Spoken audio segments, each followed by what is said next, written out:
dia mengalami tin, dia mengalami dalima. Pernah lihat dalima? Indah warnanya? Kalian saksikan dalima ada di sini.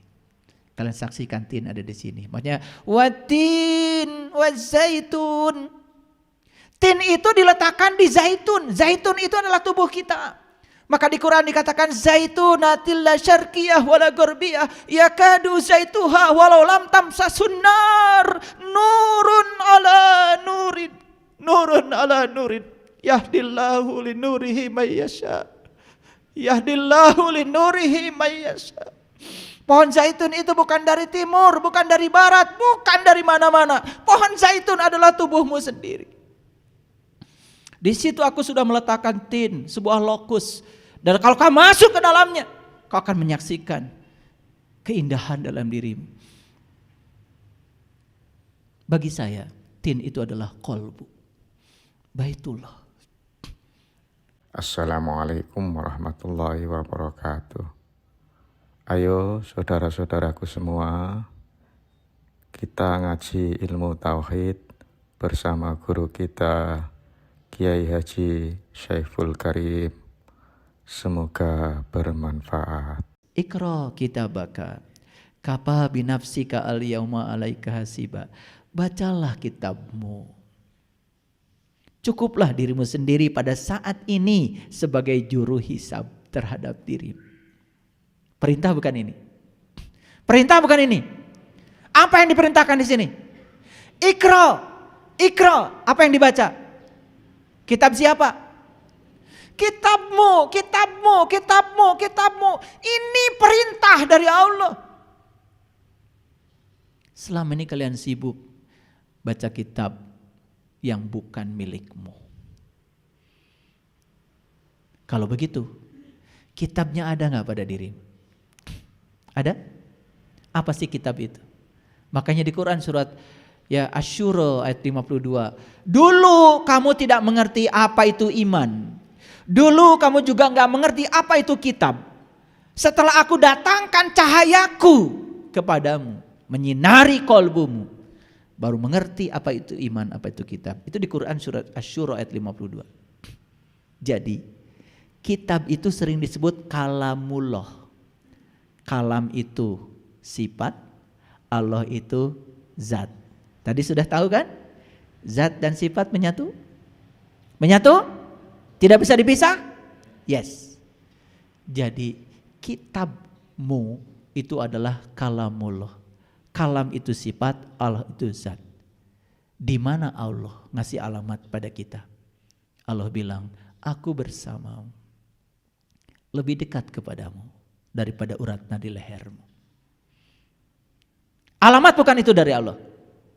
Alamat bukan dari Allah. Sedekat itu Allah kepadamu. Baca. Iqra. Dan itu yang diikra oleh para nabi, para rasul. Nabi Muhammad tidak baca huruf. Yang dibaca oleh beliau apa? Iqra apa? Yang diikra itu kitab. Kitabmu. Kitabmu. Jadi kitabmu itu adalah diri sejatimu. Dan di situ kita akan bisa menghisab diri kita. Pada saat kita membaca kitab kita, semua amalan kita tergambar di situ. Yang sudah tahu cara membacanya pasti manggut-manggut, betul ya. Kamu berehan, kamu nyaahan, kamu penuh cinta kasih pada orang lain, ngemprai, cang. Kamu gampang marah, gampang tersinggung, dengki, iri, poek, mongkleng.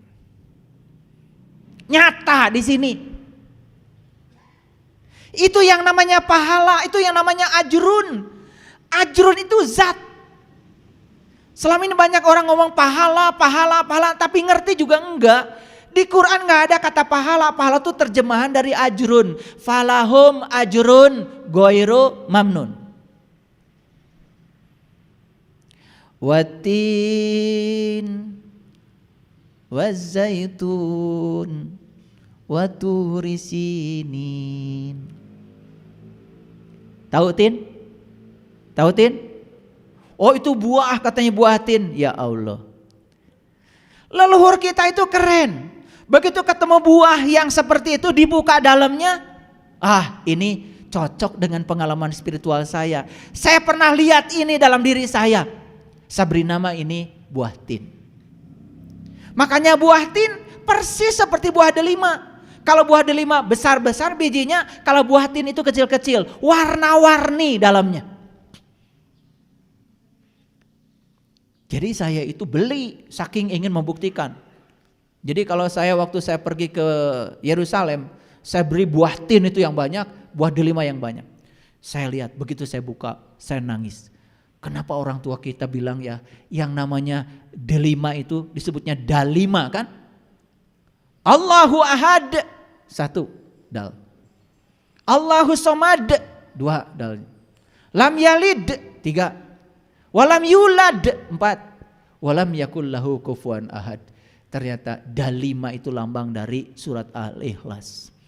Siapa yang sudah bisa menyelami Al-Ikhlas masuk pada Al-Falaq. Cerah, bangkit. Maka dia akan jadi Anas, jadi manusia paripurna.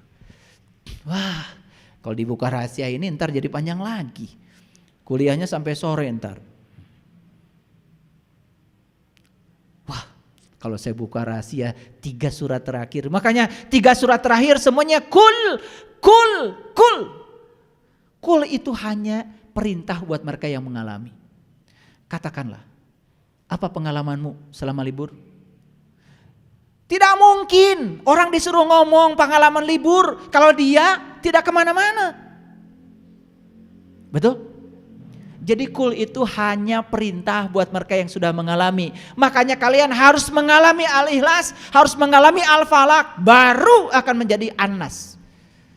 Itu puncaknya pencarian. Maaf, kadang saya kalau sholat, pernah saya sholat, saya tidak bisa membaca kul. Kulnya gak ada. Jadi seperti tertutup lidah saya itu. Di sini cuman Allahu ahad, Allahu somad, Allah lam yalid, Allah walam yulad, Allah walam yakul lahu kufuwan ahad. Karena kulnya bukan milik saya. Kulnya adalah perintah dari Allah. Makanya kata Allah, sudah kamu gak usah mengucapkan kul, itu milikku. Tapi sekarang rasakan bahwa aku bersamamu. Makanya saya berulang kali membaca itu. Dan saya larut. Saya juga tidak menjadi ingat lagi dengan semua yang ada di sini. Allahu ahad, Allahu samad, Allah lam yalid, Allah lam yulad, Allah lam yakul lahu kufuwan ahad.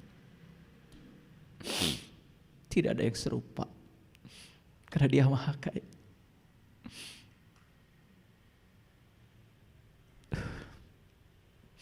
Kalau kalian sudah bisa mengalami ini, ayat ini, setiap sholat pasti kalian akan bercucur air mata. Bukan sekedar sholat, tapi merasakan penyatuan dan kehadiran dia. Itu pengalaman tauhid, itu ketuhanan namanya. Bacalah kitabmu, cukuplah dirimu sendiri pada saat ini sebagai penghisap terhadap dirimu. Jadi kita bisa menghisap diri kita kapan? Di sini saat ini sekarang. Maaf, kalau hisabnya nanti, kapan memperbaiki dirinya? Betul? Tapi kalau hisabnya sekarang kan masih ada kesempatan. Walaupun cuma 1 hari lagi kita hidup di sini, masih ada kesempatan. Ada seorang ibu kemarin dari Padang, umur 70 tahun. Begitu saya bimbing meniti ke dalam diri, ya, bareng dengan Pak Ruyat. Beliau menangis. Kenapa saya baru menyaksikan ini di usia saya 70 tahun? Saya bilang, Bundo, segini juga masih menyaksikan. Gak usah khawatir. Allah udah bilang, liyaghfiralakallah ma taqaddama min dzambika wa ma ta'akhkhar. Aku bebaskan kamu dari dosamu yang lalu dan dosa yang akan datang. Nangis tidak berhenti. Tidak usah disesali. Ini hari terbaikmu, saya bilang. Jadi beliau cuma sesal, kenapa saya tidak dari muda katanya bisa merasakan pengalaman spiritual ini. Dia mengalami tin, dia mengalami dalima. Pernah lihat dalima? Indah warnanya?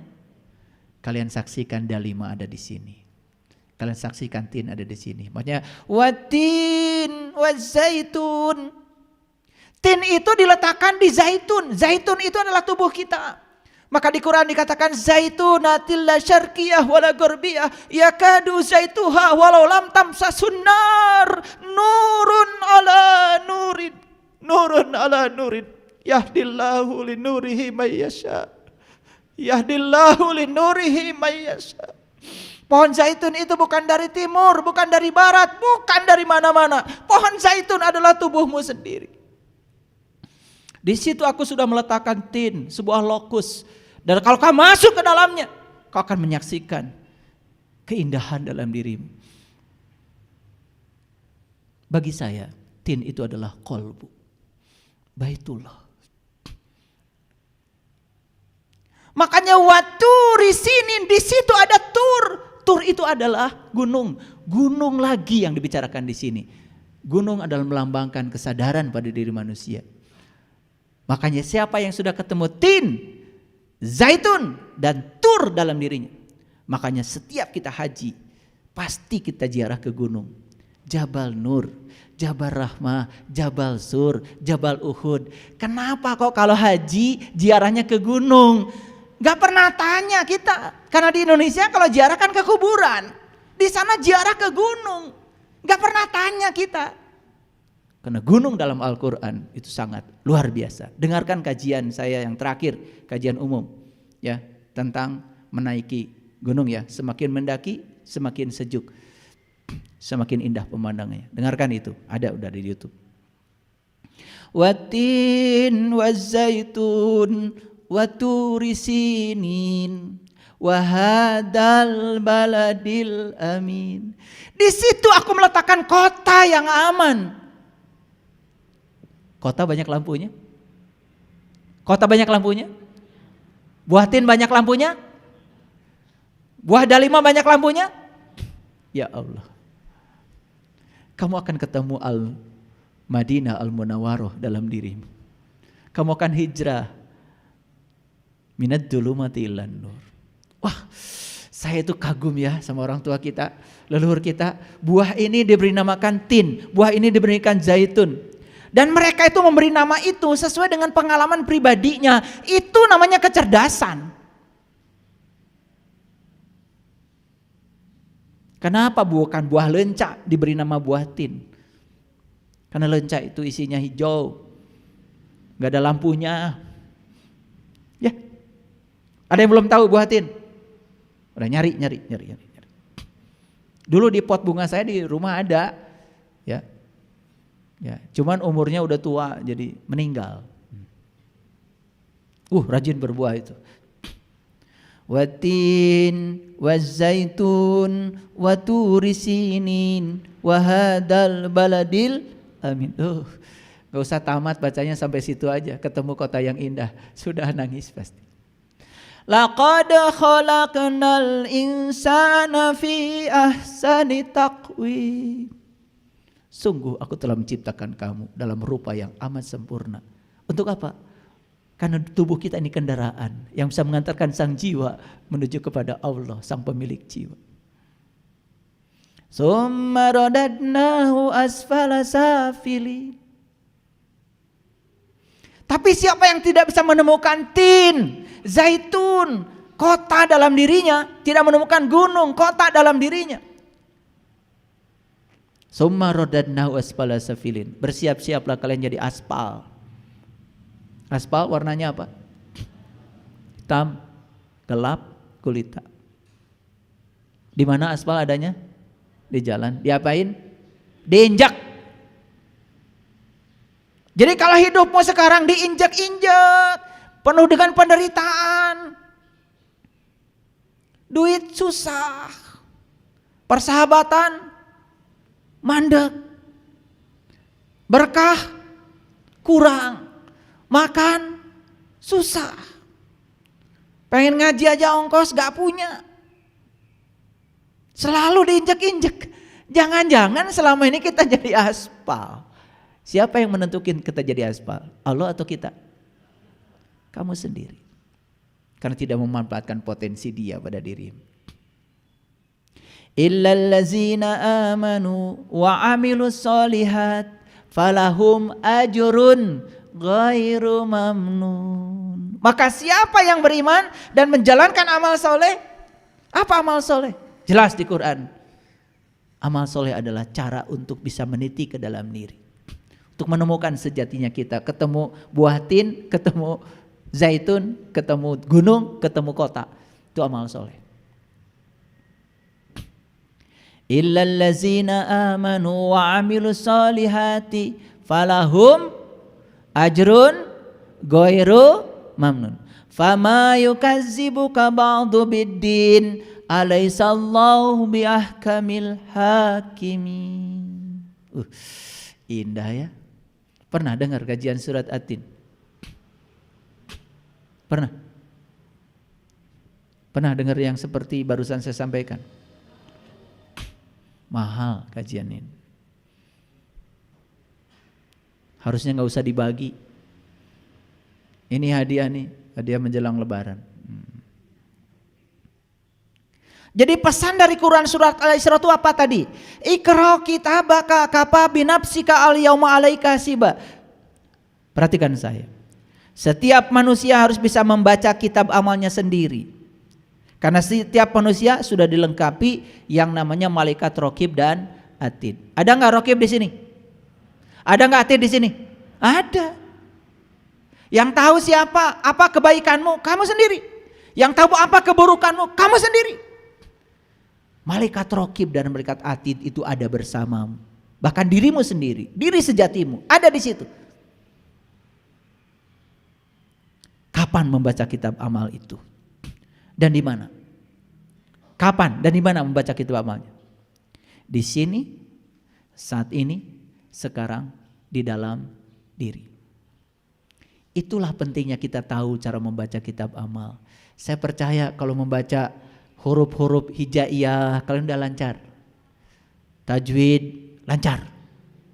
Idgham, ikhfa, gunah, bila gunah, iqlab lancar. Oh, apalagi yang sebelah sini nih. Lancar. Tetapi membaca kitab sendiri, saya masih ragu. Disitulah perlu ketemu guru yang bisa memberikan metode untuk membaca kitab amal kita sendiri. Jadi kita pintar sendiri, kita bisa muhasabah sendiri. Dan kita bisa ngasih feedback pada diri sendiri. Apa yang salah dengan kehidupan saya? Apa yang harus saya perbaiki pada diri saya? Masa lalu tinggal sejarah, masa depan tinggal misteri. Masa lalu mengajarkan pelajaran, masa depan mengajarkan harapan. Apa yang harus saya lakukan hari ini? Lakukanlah. Itu hasil muhasabah. Kalau sholat hari ini cuma rutinitas, tingkatkan. Sehingga sholat menjadi khusyuk, ada kepuasan, ada kenikmatan. Gimana caranya? Cari, jangan diam terus. Terus melakukan rutinitas itu. Kan Nabi Muhammad juga tidak sholat dulu. Kan beliau Isra Mi'raj dulu. Kenali jati dirinya, baru sholat. Betul? Itu kan sunnah. Kenapa kita tidak mengamalkan sunnah itu? Ya, oke, lanjut. Jadi kapan alam hisab itu terjadi? Kita jawab lagi. Alam hisab terjadi setelah hari kiamat. Setelah kita bangkit dari kesadaran, baru kita bisa menghisab diri kita sendiri. Setelah kita tahu cara membaca kitab amal kita sendiri. Mau tahu caranya? Mau tahu caranya? Iya, tidak di sini. Ilmu khusus harus sampaikan dan cara yang khusus, di tempat yang khusus. Sesuai dengan perintah Quran surat Al-Mujadilah ayat 12-13. Di zaman Rasul, para sahabat juga ada bicara umum dengan Rasul, ada bicara khusus. Ada lagi tingkatan lebih tinggi, khususil khusus. Dan ada syaratnya untuk bicara khusus. Nanti baca Quran surat Al-Mujadilah ayat 12-13. Tidak akan saya kupas karena waktu kita terbatas. Ya, tapi ayat-ayatnya sudah saya kasih tahu ya. Kalau saya sedang bicara begini meluncur nih ayat-ayat.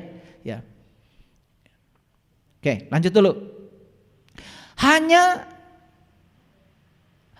jiwa-jiwa yang sudah sadar yang dapat menghisab dirinya sendiri. Setuju? Kenapa kita tidak bisa menghisab diri sendiri? Karena kita hari ini belum sadar, belum bangkit dari kematian kesadaran. Jiwa-jiwa yang belum sadar tidak mungkin dapat menghisap dirinya sendiri. Bahkan jiwa yang tidak sadar itu malah sibuk menghisap orang lain. Kan sekarang itu aneh ya. Orang itu kok berani-beraninya menghukumi orang lain yang dia sendiri kan tidak bisa masuk ke orang. Contoh, pengalaman spiritual itu kan sangat pribadi.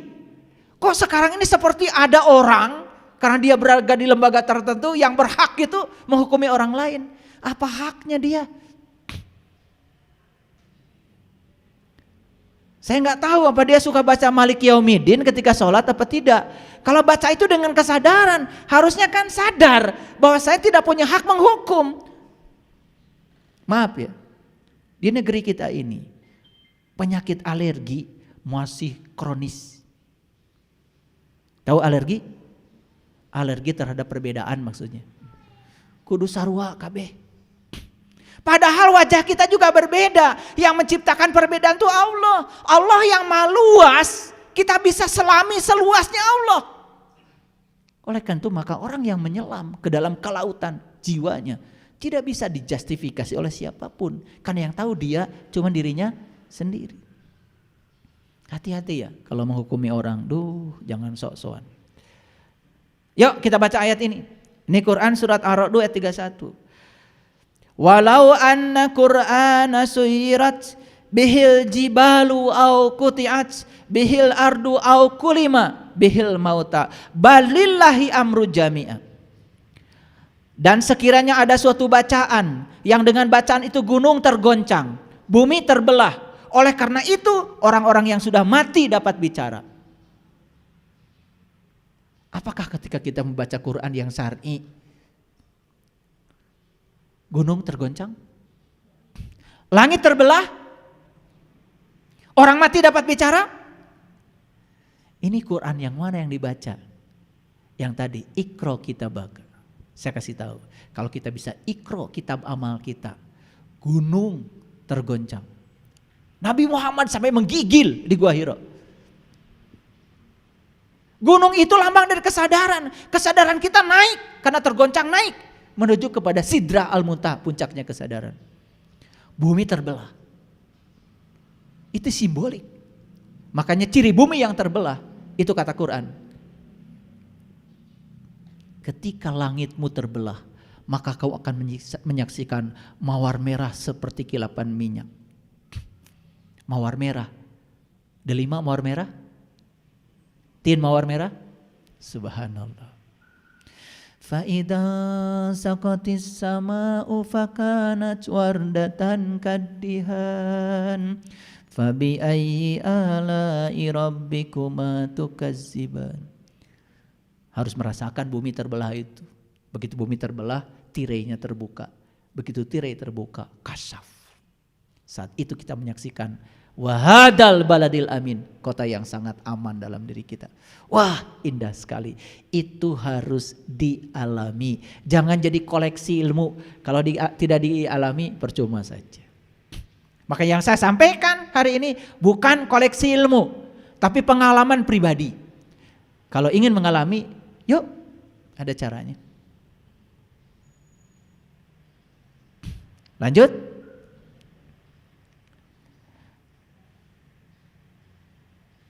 Mau membaca suatu bacaan yang gunung tergoncang, bumi terbelah, orang mati dapat bicara. Maka itu yang dikatakan di Quran surat Al-Qalam. Man azinallahu rahman wa qala sawaba. Siapa yang diberi izin bicara oleh aku, kata-katanya akan menghunjam. Jadi izin bicara itu bukan dari manusia. Izin bicara itu dari Tuhan. Kapan kita diberi izin bicara? Kalau kita sudah mengalami yang kita bicarakan. Setuju? Oke. Makanya di Quran jelas ya. Ya ayyuhallazina amanu lima taquluna ma la taf'alun. Kabura maqtan indallahi an taquluna ma la taf'alun. Hei orang-orang yang beriman, jangan mengatakan sesuatu yang kamu tidak mengalaminya, tidak merasakannya. Yuk, lihat saya semua, ada yang baru. Karena ini adalah kebaruan. dari kajian kita? Mungkin terkejut. Pernah dengar qori? Qori? Siapa? Laki-laki yang membaca Al-Quran. Ya toh? Pernah mendengar qori'ah? Siapa? Perempuan yang membaca Al-Quran. Biasanya kan kalau mauludan, rajaban, kalian suka mengundang qori'ah. Biasanya juara membaca Al-Quran. Yang laki-laki disebut qori, yang perempuan disebut qori'ah. Di Quran ada Quran, surat Al-Qori'ah. Sayang sekali, surat Al-Qori'ah selama ini diterjemahkan hari kiamat. Saya juga bingung. Kok Al-Qori'ah hari kiamat? Padahal qori itu adalah pembaca laki-laki, qori'ah pembaca perempuan. Pakai alif lam itu kata benda, menjelaskan bahwa Al-Qori'ah itu si pembaca. Jadi Al-Qori'ah itu artinya apa? Pembaca. Mau jadi Al-Qori'ah? Pembaca. Pembaca apa? Pembaca kitabmu. Kalau kalian sudah berhasil membaca kitab amalmu sendiri, kalian itu sudah jadi Al-Qori'ah. Maaf ya, kok saya juga gak ngerti kenapa Al-Qori'ah jadi hari kiamat. Mari kita lihat ayat ini. Al-Qori'ah apa? Pembaca. Mal-Qori'ah, apakah pembaca itu? Wa ma adraka mal-Qori'ah? Ya. Tahukah apakah pembaca itu? Diulang 3 kali. Al-Qori'ah, pembaca. Mal-Qori'ah, apakah pembaca itu? Wa ma adraka mal-Qori'ah? Tahukah apakah pembaca itu? Kenapa diulang 3 kali? Ini pembaca apa kira-kira? Pembaca apa? Pembaca kitab amal. Nih saya kasih tahu, saat kalian menjadi Al-Qori'ah, jadi pembaca bagi kitab amalmu, ini akan dialami. Yauma yakunun nasu kal farasil mabsus. Pada hari itu manusia seperti anai-anai yang berterbangan. Tahu anai-anai? Laron. Laron tahu? Silaru. Kapan silaru datang? Ketika musim hujan. Dari mana dia datang? Dari kegelapan. Kemana dia pergi? Mencapai lampu, mencapai cahaya. Dengan sayapnya yang tipis, dia terbang. Begitu tak sampai di lampu, patah sayapnya, jatuh, mati. Gak sia-sia matinya karena sudah ketemu lampu. Wah, luar biasa ya. Jadi ketika kita jadi Al-Qori'ah, maka kita seperti laron. Keluar dari kegelapan, masuk mencari misbah. Allahu nurus samawati wal ard, masalu nurihi kamishkatin fiha misbah. Al-misbahu fi jujajah, ajujajatu ka'annaha kaukab. Ketika kalian bangkit dari kematianmu, bangkit dari kegelapanmu, maka kalian akan masuki lampu. Pelita dalam dirimu. Pelita dalam kaca. Kaca itu laksana bintang yang berkilauan seperti mutiara. Ketemu dalima, ketemu tin. Wah. Saya juga gak tahu.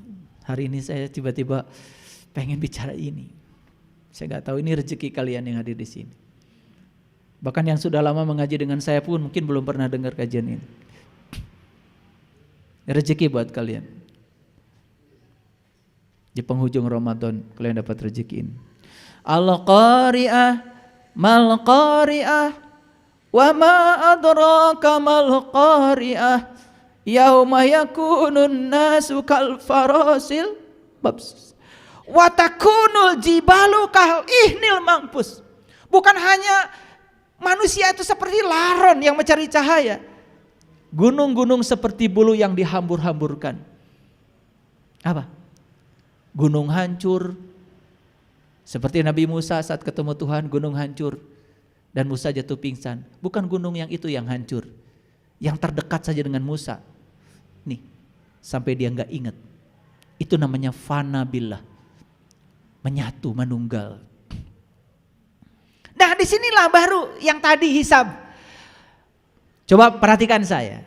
Fa'amma man sakulat mawazinuhu fahuwa fi 'ishatir radiyah. Adapun orang-orang yang berat timbangan kebaikannya, maka dia berada dalam kehidupan yang ridho. Hisab bukan di sini? Hisab jelas ya, kiamat dulu. Dia terbang seperti anai-anai menuju cahaya. Bangkit dari kegelapannya. Tuh, setelah dia sampai di situ. Kenapa? Kalau kita mau menghisab tidak mungkin di ruang gelap. Kalau saya ingin ngabsen satu-satu tidak mungkin di ruang gelap dong. Harus di ruang terang supaya karena untuk bisa mengenali ada cahaya kan? Mengenali yang jasmani harus ada cahaya. Apalagi mengenali yang rohani harus ada cahaya dong. Cuman bukan cahaya ini, cahaya di atas cahaya. Nurun ala nurin. Terjadi hisab di sini. Ayat ini menguatkan kepada kita sekarang, oh ternyata betul kiamat dulu baru hisab. Jadi sangat masuk akal kalau ayat ini diberi nama Al-Qari'ah itu hari kiamat. Padahal arti yang sebenarnya Al-Qari'ah adalah pembaca. Supaya kita mengalami kiamat maka kita harus punya keterampilan membaca. Membaca kitab amal yang ada dalam diri kita. Luar biasa. Fa man sakulat mawazinuhu fahuwa fi 'ishatir radiyah wa amma man khaffat mawazinuhu fa ummuhu hawiyah wa ma adraka ma hiya narun hamiyah. Yang ridho surga, yang tidak ridho neraka. Yang menolak kenyataan hidup neraka. Yang menerima kenyataan hidup apapun akan menerima pesan dari semesta surga. Maka surga dijaga malaikat ridho, namanya Ridwan. Neraka dijaga malaikat milik ego. Nah, makanya yang suka tersinggungan, gampang marah, ya, pelit, hitungan. Nah, dasar si Malik itu. Malik milik ego, diri palsu itu. Masih begitu enggak? Saya sebenarnya malas nanya karena saya udah tahu. Wajah-wajahnya masih begitu. Nah, makanya di sini di Quran surat Al-A'raf 143, lihat ayat ini. Dan tatkala Musa datang pada waktu yang telah kami tentukan dan Tuhan telah berfirman kepada Musa, berkatalah Musa, "Ya Tuhanku, nampakkanlah diri engkau kepadaku agar aku dapat melihatmu." Ini Musa minta melihat Tuhan eksplisit dalam Al-Quran. Surat Al-A'raf ayat 143. Apa kata Tuhan? Tuhan berfirman, kamu sekali-kali tidak akan sanggup melihatku. Tapi lihatlah gunung itu. Lagi-lagi Musa disuruh melihat gunung. Gunung apa? Tangkuban Perahu? Gunung Tursina? Selalu begitu. Disuruh melihat ke dalam. Disuruh untuk melihat kesadaran.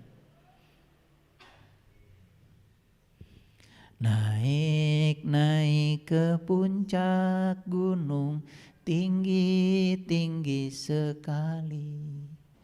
Kiri kanan kulihat saja banyak pohon cemara. Kiri kanan kulihat saja banyak pohon cemara. Kalau kita udah naik gunung tinggi, kita cuma melihat kiri, kanan, dilihat saja. Benar, salah, dilihat saja. Baik, buruk, dilihat saja. Tidak usah dihakimi. Ada orang yang berbuat keburukan, gak usah dihakimi. Oh, kesadaran dia baru sampai di situ. Yuk kita bimbing, semoga dia nanti kesadarannya naik, tidak melakukan itu lagi. Kan selama ini begitu orang disebut buruk oleh kita, kita musuhi. Betul? Yuk kita terima, orang baik, orang buruk kita terima, ya. Yang enak, yang gak enak kita terima. Ridho. Begitu ridho, surga. Nah, di ayat ini yang paling penting apa? Lihat sini semuanya.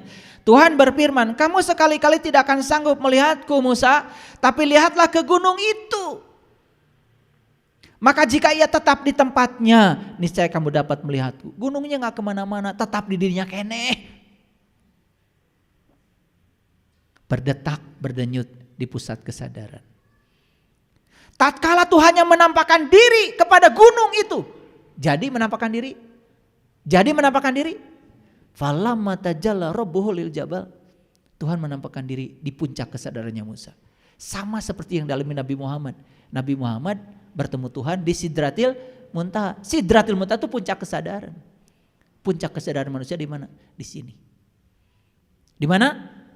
Di sini. Manusia hilang kesadaran kan di sini. Bukan di sini. Bukan di sana. Dekat. Orang setruk hilang kesadaran di mana? Di pantat atau di sini? Ya Allah. Sidratul Muntaha di sono. Kumaha ngaos teh. Iya, terlalu sibuk membaca. Tidak pernah menyimak. Lanjut dulu. Tatkala Tuhannya menampakkan diri pada gunung itu. Jadi menampakkan diri kepada gunung apa kepada Musa? Kepada gunung apa kepada Musa? Ya kepada Musa dong. Tetapi di puncak kesadarannya Musa. Kan yang minta melihat Tuhan Musa bukan gunung. Apa yang terjadi? Bahkan gunungnya hancur luluh dan Musanya jatuh pingsan. Fana. Bahkan Musa tidak sadar lagi dengan dirinya. Seperti kuning yang menyatu dengan hijau. Tidak ada kuning, tidak ada hijau. Yang ada warna baru. Itu namanya manunggal. Ini teori. Jangan dipikirin. Kalian harus ngalamin sendiri. Pikirin pusing nanti. Karena pikiranmu itu terbatas. Kalau kesadaranmu tanpa batas. Lalu kata-kata terakhir yang paling indah di sini. Lihat. Maka setelah Musa sadar kembali. Dia berkata. Qala subhanaka. Tubtu ilaika. Tubtu. Taubat. Wa ana awalul mu'minin. Maha suci engkau ya Allah. Aku kembali kepadamu. Dan inilah awal aku beriman. Jadi sejak kapan Musa beriman pada Allah? Sejak Allah menampakkan diri di pusat kesadarannya Musa. Sejak kapan kalian beriman? Sudah mengalami ini? Ngaku-ngaku. Makanya imannya jadi angin-anginan. Kadang iman, kadang tidak. Tidaknya lebih banyak. Apa yang didapat saat menghisap diri? Satu, jiwa akan mengalami kebangkitan di alam semesta kecil atau alam mikrokosmos. Karena tubuh adalah ranah kejadian, satu-satunya jalan untuk mencapai kebangkitan jiwa dari tidur panjangnya, sehingga proses hisab harus terjadi saat kita tubuh masih ada. Jadi hisab itu harus pada saat tubuh masih ada. Di mana kalau begitu? Di sini. Kapan? Sekarang. Pada saat proses hisab terjadi, maka kita akan melihat bagian dari diri kita yang selalu ingin melekat pada emosi-emosi negatif atau diri kecil kita. Di sini kita akan jujur. Saya kejam nggak ya? Saya picik nggak ya? Saya suka bersaing nggak ya? Saya menganggap orang lain kompetitor atau enggak ya? Saya menganggap kalian mitra atau bukan ya? Saya membenturkan hitam dan putih enggak ya? Saya membentarkan gelap dengan terang atau tidak ya? Di situ kita akan sadar. Begitu sadar, oh ternyata gelap dan terang itu jangan dibenturkan. Karena kita hanya akan bisa melihat terang. Justru kalau ada gelap. Bintang tidak kelihatan siang hari, tapi malam baru kelihatan. Untuk melihat bintang saja perlu gelap. Coba dimitrakan, jangan dibenturkan. Dekatkan yang berlawanan itu. Oh, saya licik enggak ya? Saya murahan enggak ya? Saya bisa dipercaya atau tidak ya? Saya pendendam enggak ya? Saya suka menghakimi enggak ya? Saya hina enggak? Saya lemah enggak? Saya selalu penuh penyesalan apa tidak? Saya malu, saya sombong. Nanti dengan sendirinya kita bisa menghisap diri kita.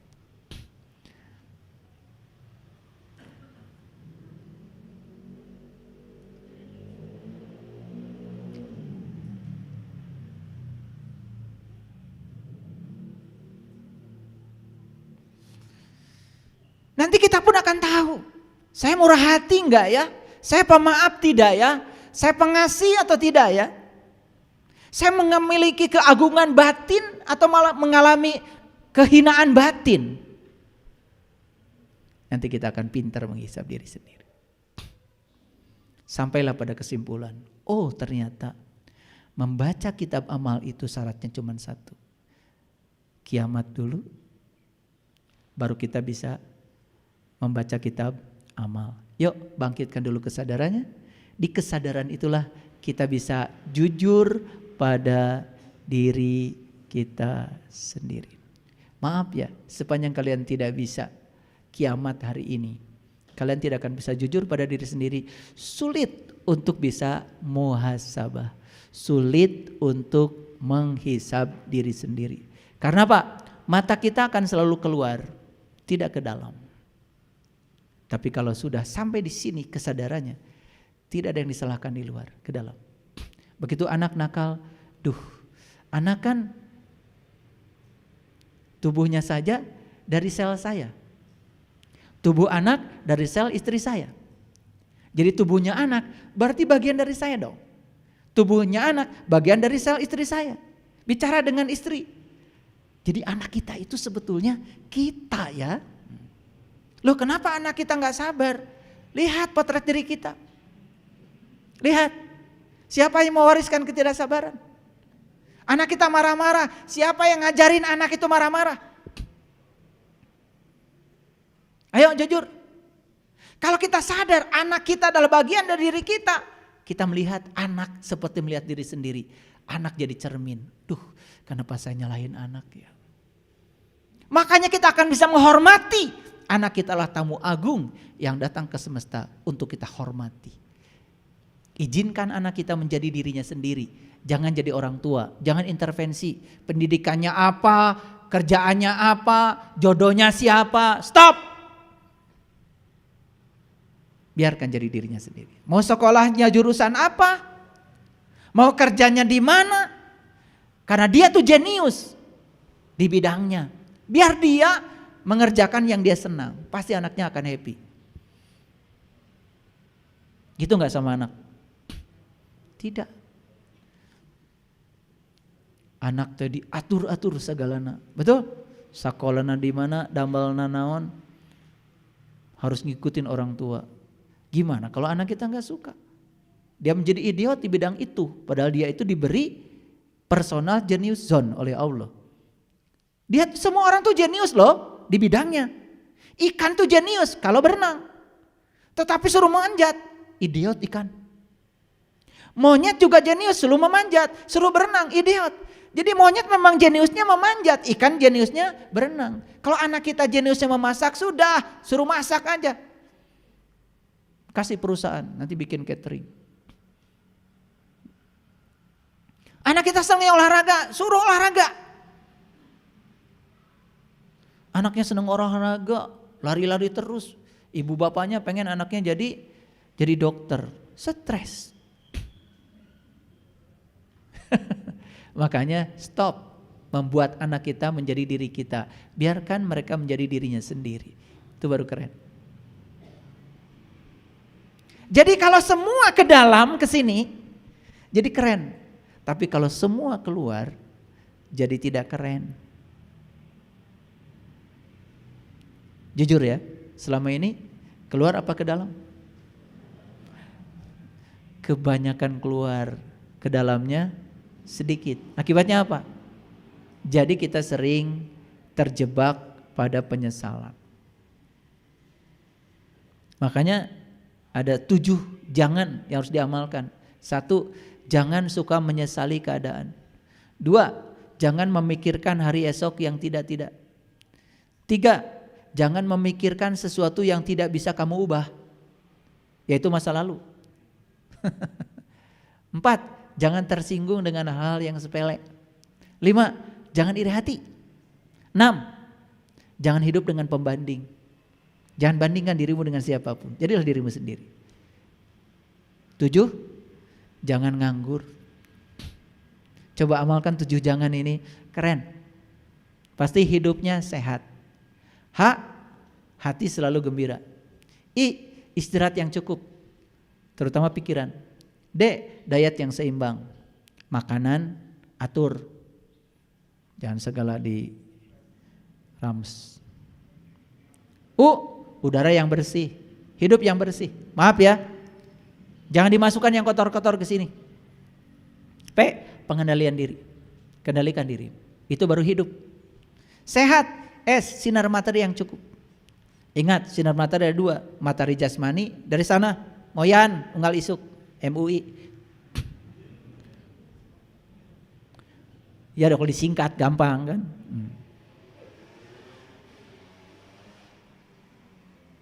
Tapi ada lagi matahari di sini. Harus ketemu dulu buah tinnya tuh, ketemu delimanya dulu. Baru bisa moyan di sini di dalam. Kalau moyan di luar cuma tubuh yang dipoyankan, tapi kalau moyan di dalam yang dipoyankan jiwa kita. Jiwanya nggak akan gelap kayak gini. Caang, padang. Ya, energetik, penuh semangat, apapun dilakukan penuh semangat. H, hubungan sosial. Bina hubungan sosial, hubungan anak, orang tua, suami istri, belajar menerima perbedaan. Tong hayang sarua-wae, hubungan dengan tetangga, dengan orang. Persatuan Indonesia. Keren. H, hubungan sosial. A, air putih yang banyak. Untuk tubuh, kasih yang mahal. Jangan sembarang minum. Kasih yang mahal. Ya. Saya 1 minggu minumnya aja lebih dari 800.000. Minumnya aja. Iya. 4 dus 1 minggu. Ya. Karena yang saya minum airnya beda. Oksigennya banyak. Biar darah kita bahagia. Jangan beli air isi ulang. Kalian tuh pelitnya auzubillah. Cai ting ti mana eta diuyup we hayo. Atau rusak sel. Kasih yang mahal. Jadi 1 dus itu ada air 250.000. Ada 225 kalau langganan. Saya nggak nyebut namanya, takut disangka iklan. Nanti kalau saya minum itu kan saya nggak dapat royalti.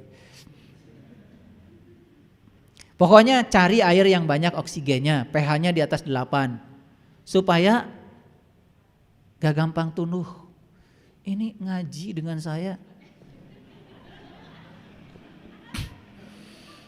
Itu kurang oksigen itu.